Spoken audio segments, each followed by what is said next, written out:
Hey guys, and welcome back to Techsperts. You can see in front of me right here, I have the Samsung Galaxy S3. Now this phone came out 5 years ago this year, so I'd like to take a look at it and see how it stacks up in 2017.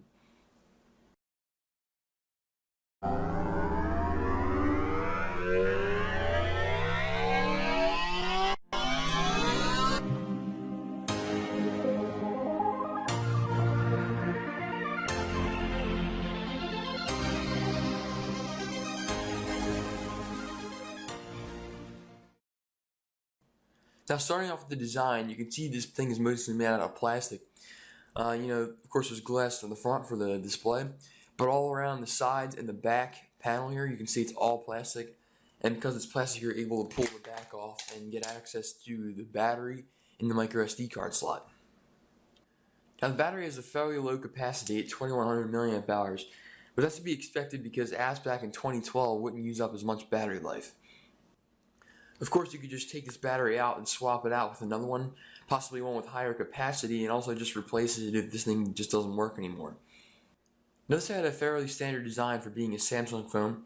As you can see, you got your headphone jack on the top, power button on the right, volume rocker on the left, micro USB charging port on the bottom, camera up here in the center, LED flash on the left, and speaker on the right. It's also had the classic physical home button, which you can see right here. It also had a menu button on the left, which is just not used on newer Samsung phones. The Galaxy S4 was the last Samsung phone to have this menu button, and they switched to recent apps. And of course right here is your back button. So booting up the phone, you'll see that this is the Sprint model. This is actually the Boost Mobile model, but the Boost Mobile model has the same specs as the Sprint model. So you'll probably actually hear the sound of the Sprint boot up here. That's because I had to reflash the original firmware since I had a custom ROM on here.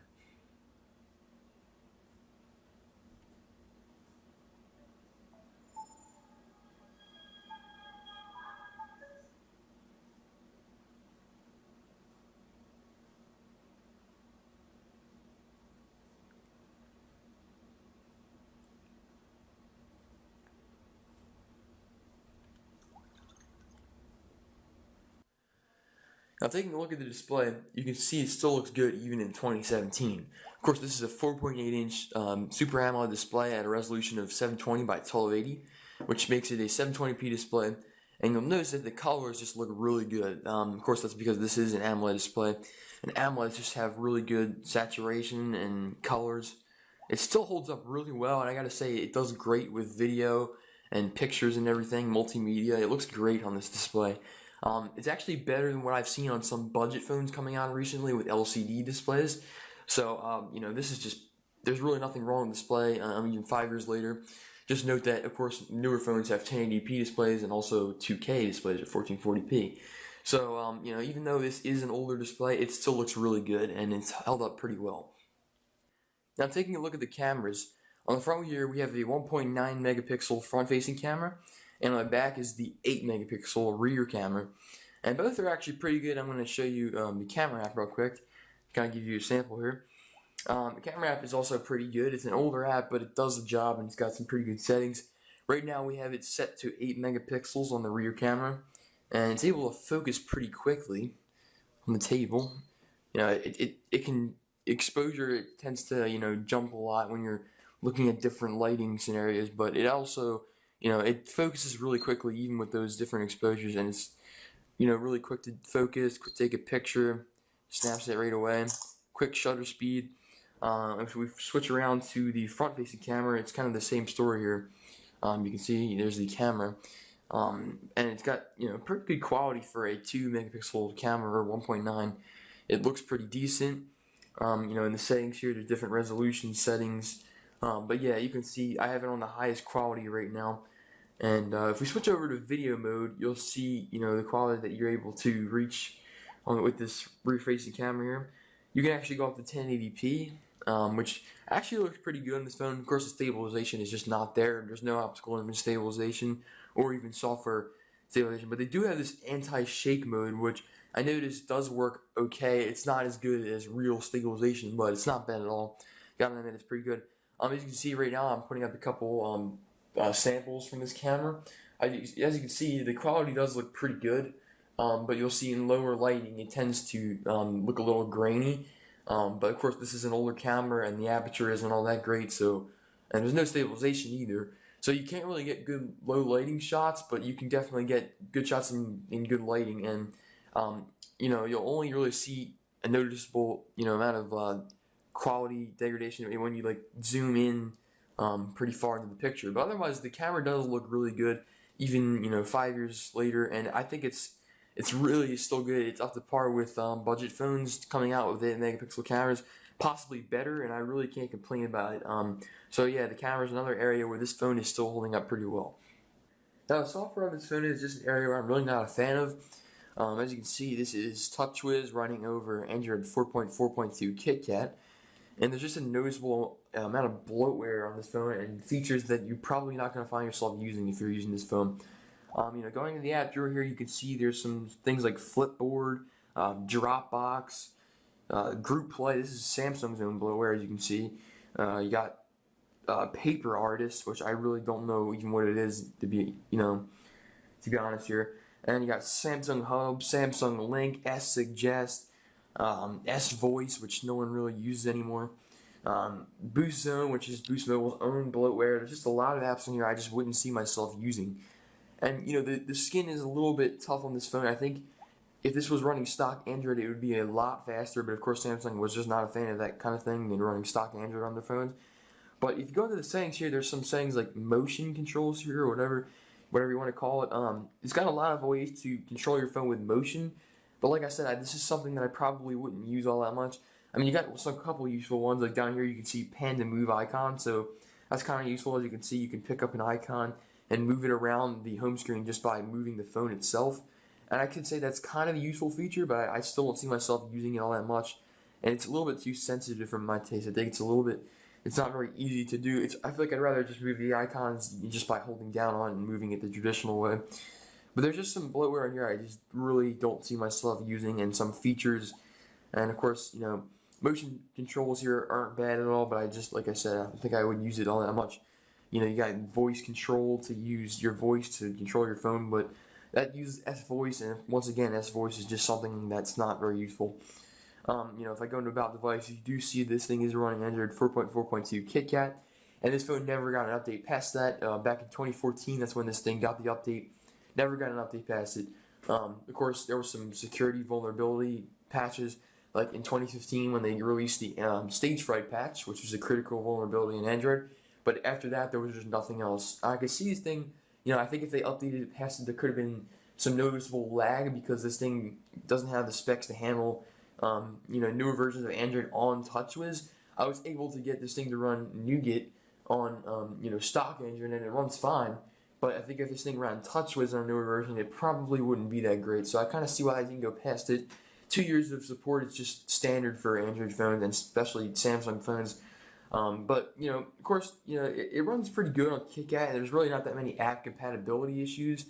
But I do notice that there is some slowdowns in certain areas, and this is just some software. This is the last version. For being the last version, it's really not bad because usually these companies release one last version, and it ends up being really slow. But once you update some of these apps, it does start to slow down a lot. And as you can see, I have not updated any of these apps, but I'll show you once I update these apps, there's going to be a noticeable slowdown. But yeah, as for the software, I'm really not a fan of it. But this is just what Samsung put on this phone. You kind of just had to deal with it when you got it.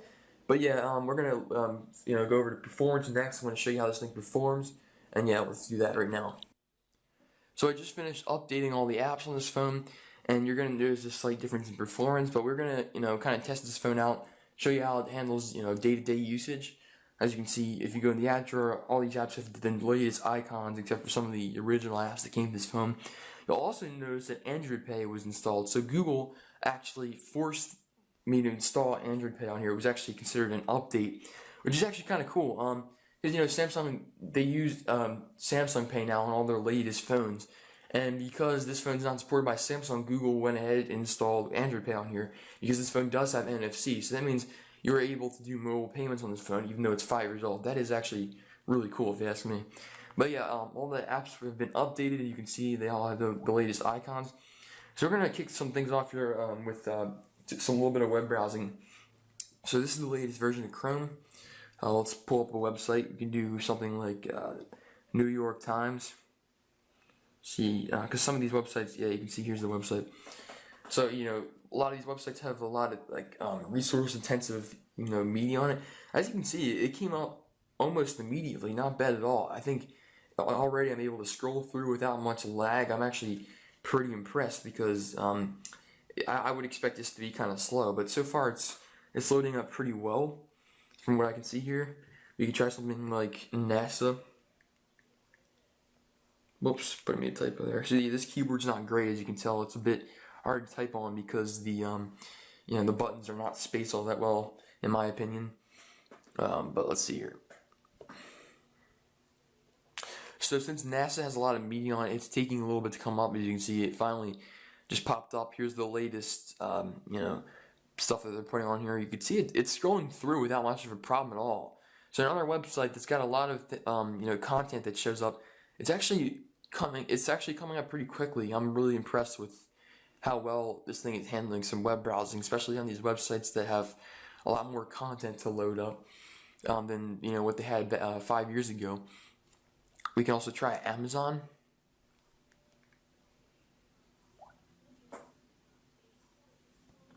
So yeah, once again, that came up right away. This is really awesome, actually. And there's not much lag. This is a completely usable experience right here. I can go ahead and just close these tabs without a problem. Go back to the home screen. Wow. So yeah, that was really impressive, actually. I expected it to be a lot slower on the stock software with all the latest updates. We can go into Google Maps and look around, see how this thing handles that. So we can do a little bit of Street View because this thing does have a gyro in it, so it's capable of doing VR. So let's go ahead and try some Street View. So yeah, this is a bit laggy here, but of course that's to be expected. This is an older phone, so it shows you around a little bit. So we can look up the Google campus and do some Street View.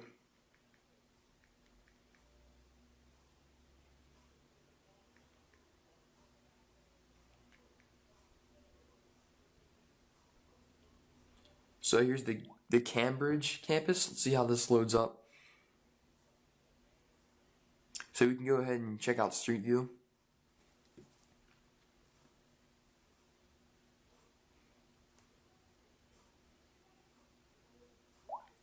Alright, so we are in the VR mode here. It's a little bit slow, but it's definitely handling it okay here. You can see there's some people with tripods.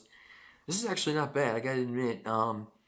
It's a little bit behind sometimes when you're moving the phone around, but it's not bad at all. I'm actually kind of impressed with this. Street View seems to work great. We can go back into the manual mode here, and hopefully, I guess there's no. This is just a photosphere, so you can't move around. But that came out pretty quickly. Not bad at all. It's able to handle, the cardboard VR kind of experience that you get when you go into Street View.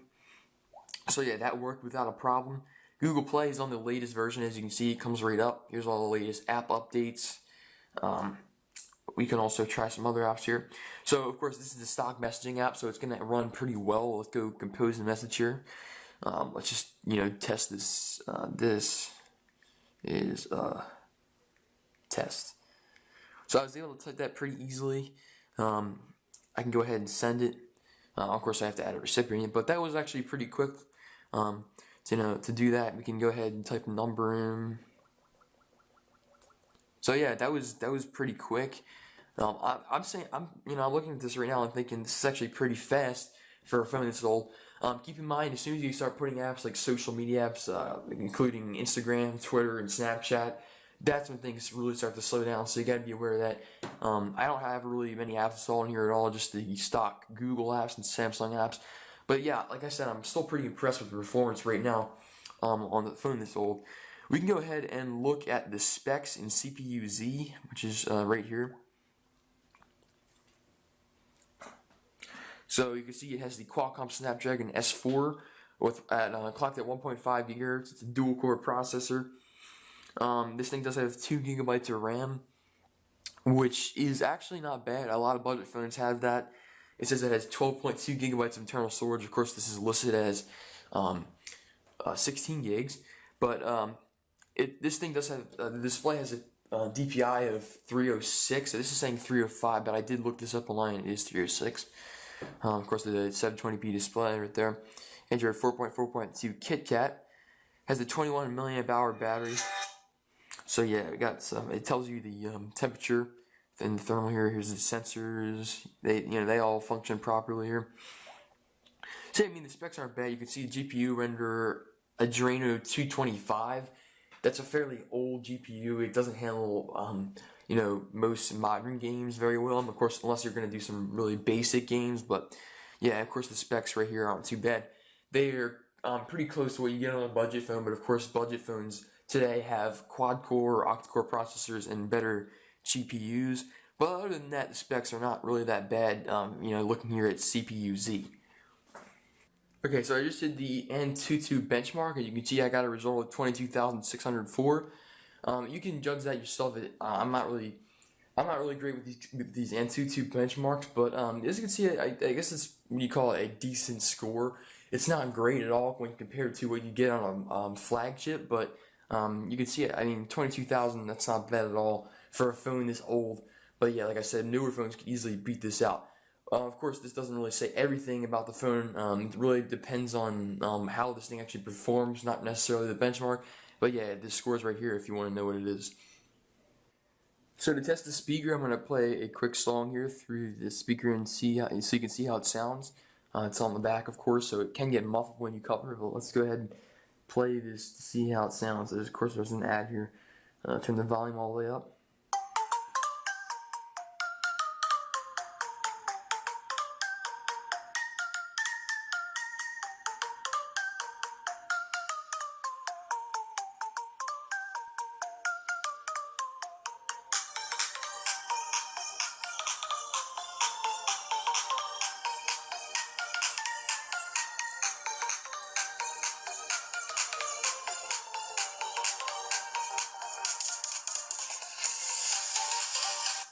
Okay, so you can tell that it actually sounded pretty good. That's a good speaker in my opinion. Not bad at all. So yeah, if you want to listen to some music on this, you can. But of course, I would tell you to go ahead and use earbuds or headphones instead. But yeah, that was actually pretty good on the speaker end here. So to sum things up, Samsung Galaxy S3 actually held up pretty well. There were certain areas I didn't like the software and the performance, but the display and the camera are still pretty good. Now, should you buy this phone in 2017?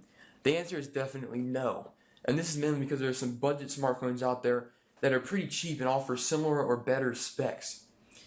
I would say in about 1 to 2 more years, I think this phone isn't going to be all that usable anymore because it's still running Android KitKat and there's going to be app compatibility issues. Now you can find this thing brand new, but it's going to run you about $300, which is just way overpriced for how old this phone is. And I just don't recommend even buying it used because you're going to end up with some problems down the line. Now, if you like this video, please give it a thumbs up. That's going to help me determine if I should start making more of these videos, looking at old technology and telling you how it holds up. And leave a comment if you've got any questions. I'll answer them as soon as possible. Thanks for watching the video, and be sure to check out more videos as they come out because we got some more content that you might want to see here on the Techsperts series. And if you haven't already, be sure to check out the Techsperts Instagram page, where we post unboxings, mini reviews, and tech news. The link is in the description below.